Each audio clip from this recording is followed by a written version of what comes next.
Welcome to Five Dive, where we take a 5-minute deep dive into startup tactics with the experts. Today we have Jordan from Wink Frozen Desserts in Queens, New York, and we're going to be talking about being a dynamic food marketer. Jordan, how about you take it away and introduce yourself? Hey, Elias, thanks for having me. I'm the head of marketing at Wink Frozen Desserts. I helped a good friend of mine start the company back in 2012. We started it as an online business with just a few customers and sales in the first year, and today you can find Wink across the United States in over 1,000 retail locations, as well as order directly from our website. That's awesome. And I know you've been doing this for a while, and marketing channels, they're constantly changing. So what do you do to keep up with those changes? The key strategy is to always be ready to pivot. When we started Wink, it was at a time where Facebook gave a lot of organic reach to brands.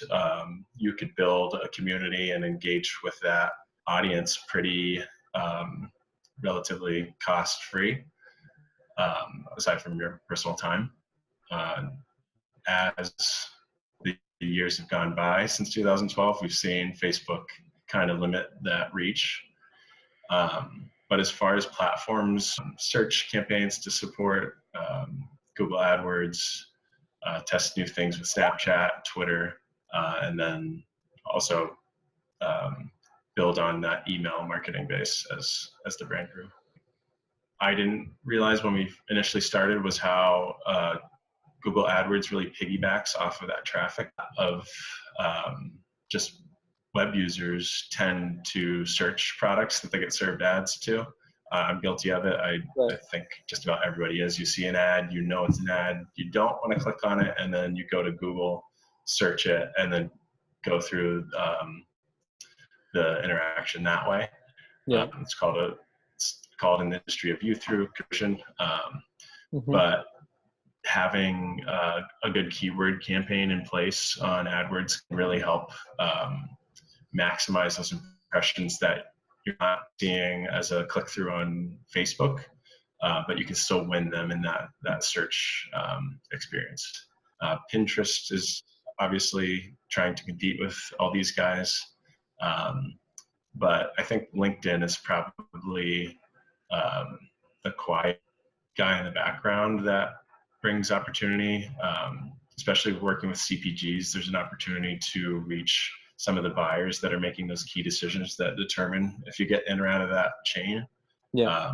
So I think if I was a small food startup, at the time we launched, LinkedIn didn't really make a lot of sense. But now that we're more established and we have a good retail presence, I think there's an opportunity to reach decision makers on that platform as well.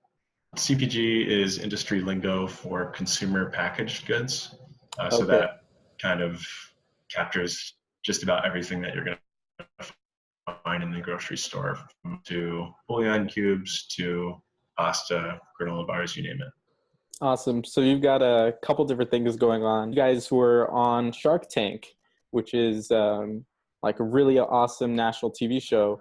What is the biggest lesson you learned through that experience? Yeah, getting Shark Tank was absolutely amazing and a great learning experience. There's always the hindsight's 2020 look with this. Best to prepare our site. We came out with some new SKUs based on some of the feedback we actually got from the sharks. Cool. And though I wasn't on the episode, our appearance actually was really beneficial to our brand because Wink is such a niche product. My friend created it because he has celiac disease, Gabe, our founder, and he also has dairy intolerance, but he has family with diabetes. So the way he crafted the product was not just for his personal restrictions. He was trying to hit as many, former ice cream lovers like him as he could, without including those ingredients that prevent people from enjoying classic dessert. Awesome. Well, thanks so much, Jordan. It's been an absolute pleasure having you on Five Dive.